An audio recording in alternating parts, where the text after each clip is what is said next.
Today on CityCast Denver, propositions, initiated ordinances, referred questions. What does it all mean? Today on the show, I sit down with my producer Paul Caroli to take a deeper look at the Denver ballot measures, and we do our best to explain what we're voting on and why it matters. Today is Wednesday, November 2nd, 2022. I'm Bree Davies, and this is CityCast Denver.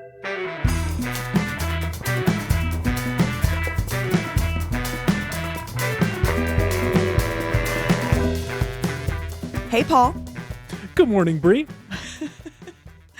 So Denver voters have 3 citywide initiatives and 4 referred questions on their ballots this election, and we thought it would be helpful to run through them and talk about how exactly they could reshape our city. Sound like a plan? Sounds great.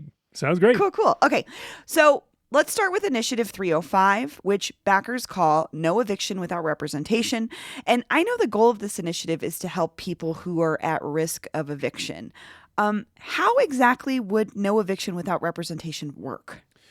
Well, when I think about this one, I think about the grassroots group of activists who's been working on evictions and eviction defense in Denver, but also as part of this nationwide network for many years now. And so this concept, this no eviction without representation concept, it comes from that nationwide collaboration. Like they've already passed this in other cities, like Boulder, for example, has had this on the books since 2020.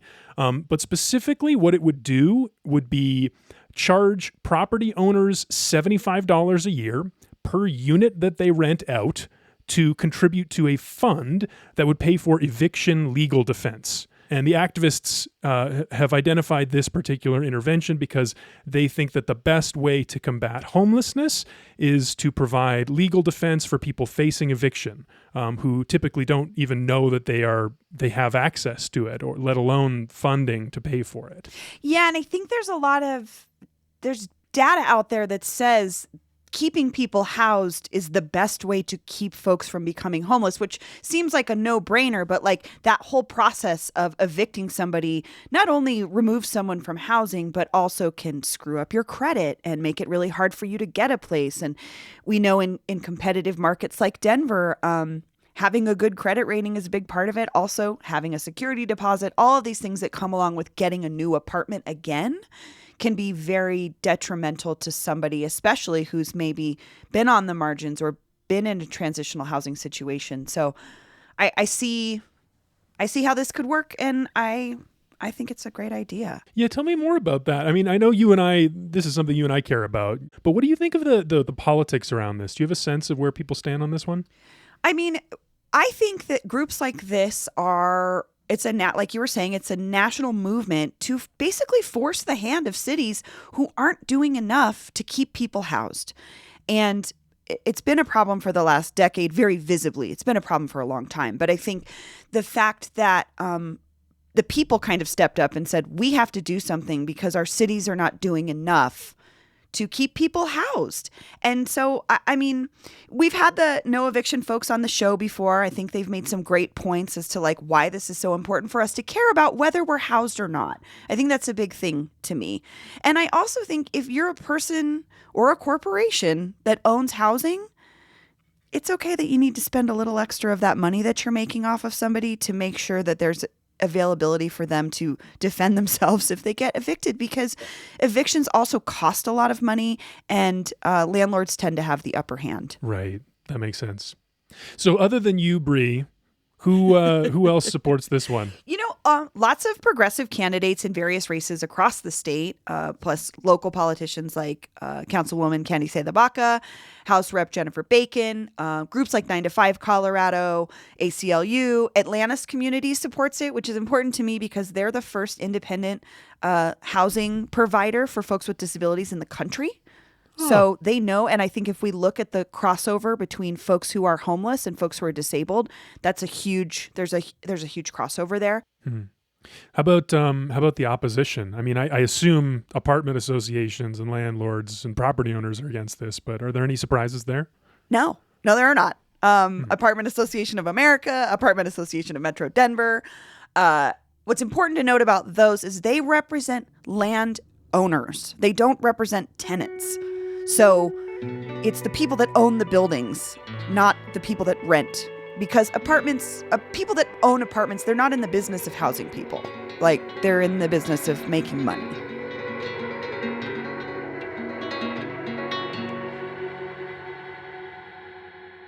Shall we move on? Yep. So, speaking of things that landlords generally oppose, we're going to talk about Initiative 306, which is the recycling one. I spoke with Ian Thomas DeFoya about this a few weeks ago, and he's one of the backers of 306, also known as Waste No More. And for listeners who may have missed that episode, Paul, how does Initiative 306 work? Well, Initiative 306 is aimed to help solve a big problem that Denver has, which is that our diversion rate, the amount of waste we divert from landfills to recycling and compost, is very, very low relative to other cities. We're terrible at recycling. We only recycle or compost like 26% of our waste. So what this initiative would do would be to complement the steps taken by City Council earlier this year, which are going to be implemented in January, and it's going to require homeowners to pay for trash, whereas recycling and composting will be free. So this initiative complements that by targeting property owners. And it requires all businesses to offer recycling, and for those who sell food to also offer composting options starting in 2023. Okay, when you say that, I think a restaurant, right? That would be somebody who's affected by this. Who else is affected by this? Oh, I mean, giant apartment buildings, hence the connection with the landlords. We're talking about music festivals. We're talking about, all businesses, every business. And I thought the interesting part was construction sites, because if you drive or wander around Denver anywhere, giant dumpsters all over the city anywhere that's getting scraped, which is a lot of places, goes right into the dump, which goes to the landfill. Yeah, I didn't realize that that construction waste was such a huge contributor to landfills, but it really is. Apparently, it was. I was just always assuming it was a problem based on how much construction is ongoing here. Bree, let's talk about the politics of trash on this one. It doesn't seem like this measure is going to be particularly expensive. Seems like mostly it's going to be enforcement costs for the city. What do opponents have to say about it? Well, I saw a representative of the Colorado Home Builders Association, which is like the people who build housing. Their issue with it, at least on the surface, is that there is nowhere to recycle construction materials to begin with. So you can force them to do it, but their argument is we don't have anywhere that takes what we have. And that would be, I can't imagine if you're knocking down a 100-year-old house, what that has in it, or maybe, asbestos remediation. I have no idea what it entails, but I could see where it would be complicated to disassemble a house and figure out how to recycle all those things. My argument to those people would be, you should figure that out. It should be part of your business. If we're building more housing in Denver and we're trying to be aware of our climate issues and actually tackle them, this should be part of the continuum of building housing. So other opponents, anyone other than apartment owners? There was not many, if any. I didn't see any, really. The supporters of it are, again, pretty left-leaning Denver Democrats, Colorado Working Families Party, the Sierra Club, probably one of the biggest environmental organizations in the country. So I don't know. I think it's going to pass, but I don't know who says no to recycling.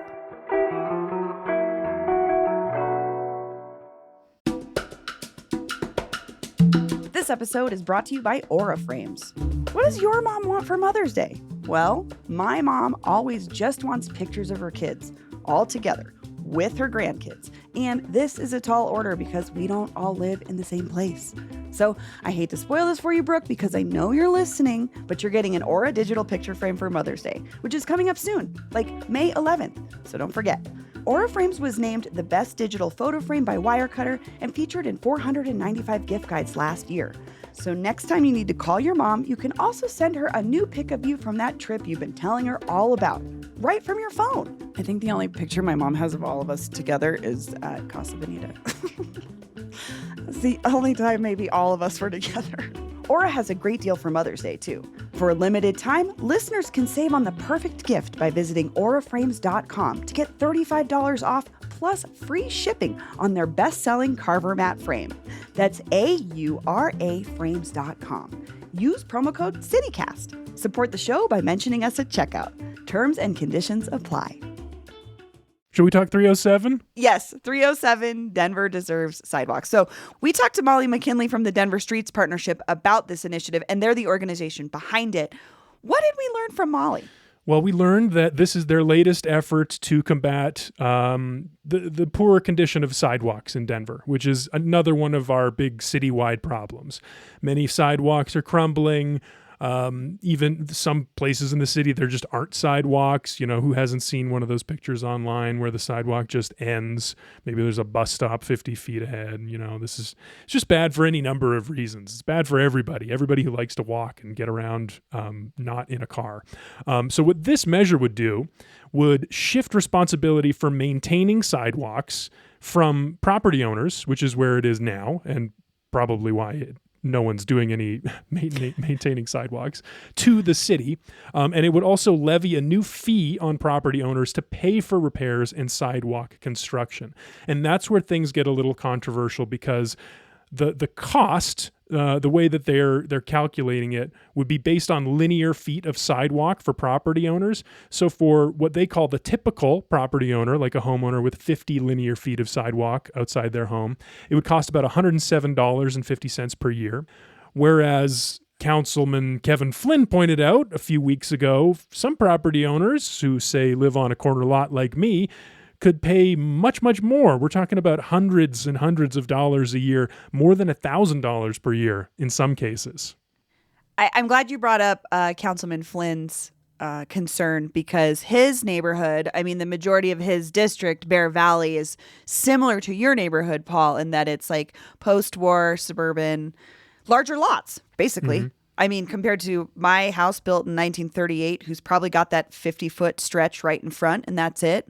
But I can imagine some of those houses, especially in Bear Valley, that's a lot more. And I could see where they would bear a bigger cost or burden in this. And as a council person, you want to be paying attention to what would impact your constituency most.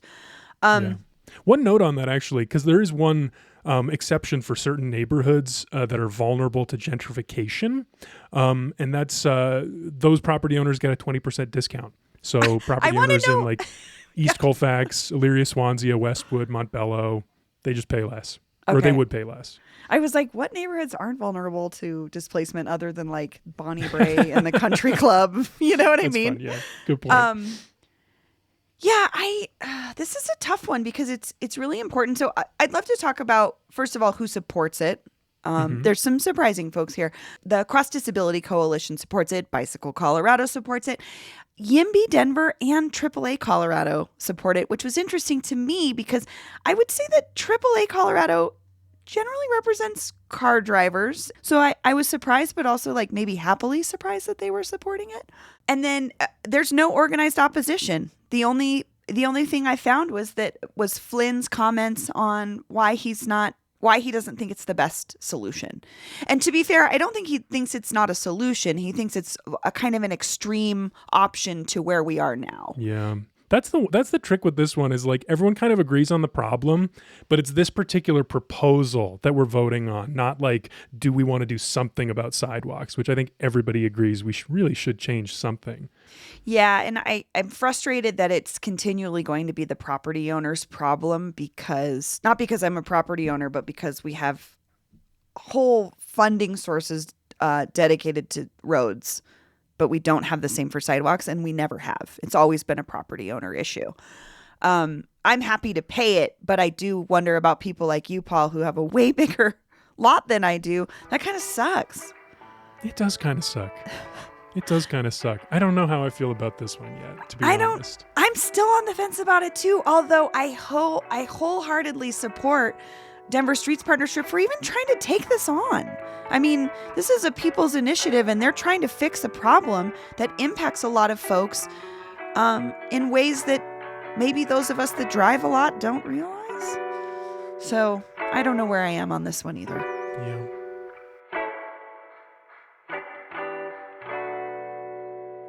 Well, shall we move on? Yeah. So we're going to get into the referred questions portion of the ballot, and we're going to start with 2I. What is 2I, Paul? Okay, so this one relates to library funding. So typically the way the city funds libraries is through the general fund. Every year it's a different amount. In 2022, I found the library received $54.6 million from the general fund. What this would do would be it would increase the mill levy by 1.5 on Denver property taxes, which means about $4 per month for the average homeowner would pay into this new fund to fund our libraries. And that would allow Denver Public Libraries to both fund current operations and add services like technology for patrons who lack internet access, job hunt resources, bringing libraries back to normal hours in evenings and weekends. They have still been on limited hours since the pandemic began. I don't know. Bree, what do you think about how we fund our libraries in this measure? I mean, I feel like listeners of the show know I'm like a library aficionado. I'm like the biggest cheerleader for the library because I see the benefits to our civic life and our emotional health and our everything. To me, how we treat our library says a lot about our city. And I think it would be wonderful. I guess I just know librarians. I know so many librarians that go out of their way to do incredible work for the community every day. And if they had some stability in how much funding this entity in our city was getting, I think they could do even more. I mean, I know it's like deferred maintenance projects, better pay for librarians. On the consumer side, they want to keep libraries open later. Like there are no libraries open after 6 p.m. Like they want to provide these things for the city. And that's the thing that's really incredible about the library is you as a person, a Denverite, will see the direct result of the library getting more consistent funding if you wander into the library anytime. And so it's a no-brainer for me. I think that the library deserves, for the amount of services that they provide our community, they deserve a bigger stream of funding and a more consistent stream of funding. Have you seen any opposition? No, there is no organized opposition. Supporters of it, six library sitting council haters out there.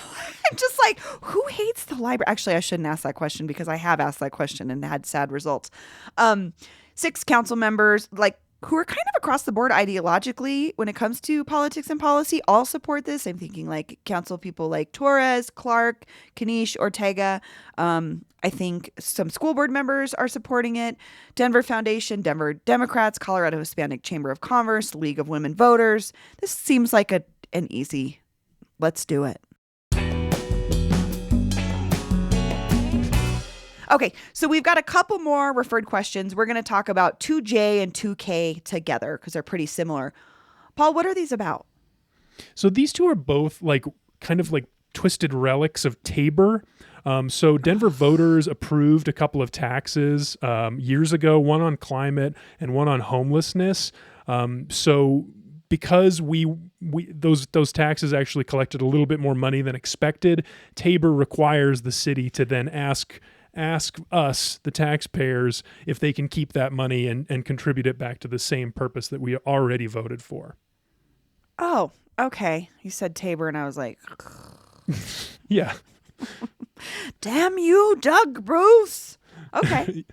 So it's I can't imagine that people are going to say no to this one. I mean, we already said yes to it, to both. It's like something we've already voted on. We're just like reaffirming it, I guess. Mm-hmm. Okay. So finally, we have 2L. Which deals with our elections themselves. What would change with 2L? 2L's like a suite of minor tweaks to elections to make them more streamlined, easier to understand, and who can't relate to that right now with the size of the ballot that we're looking at and how confusing it is. Seriously. But it would require initiatives to contain only one subject. It would update deadlines for candidate nominations to match mail-in ballot procedures. Lots of small procedural tweaks that the clerk and recorder's office has requested. Okay. I mean, we've had Clerk Lopez on the show several times. He's super interested in making voting easier, more accessible, sort of like maybe cleaning up a little bit of this archaic stuff that was happening behind the scenes. I don't see why we would not vote for that. Sounds this great. Is another one where I really can't imagine it not passing. Yeah.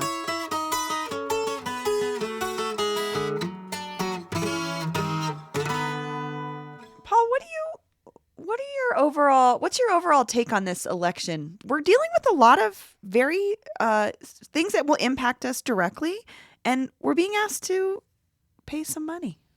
Yeah, I think that's the big story here is what are Denverites' appetites for spending more on government services? Are people feeling too much of a pinch from the economy right now, or are we willing to invest in the future of our city? And I think that's what I'll be looking for next week when the results come in for all these measures.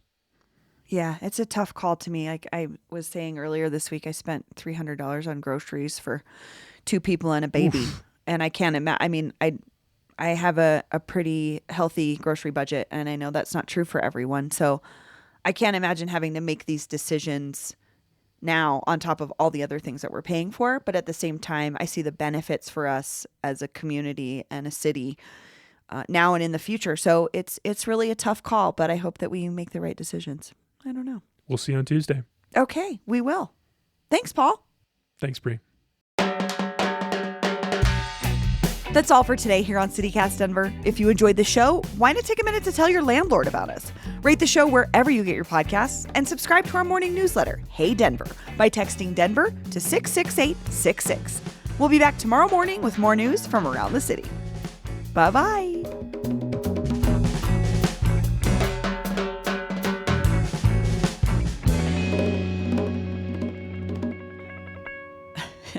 I only see Hey Paul. There's no Hey Bree, so I'm not sure where. Who starts? I can't wait for your surprise intro.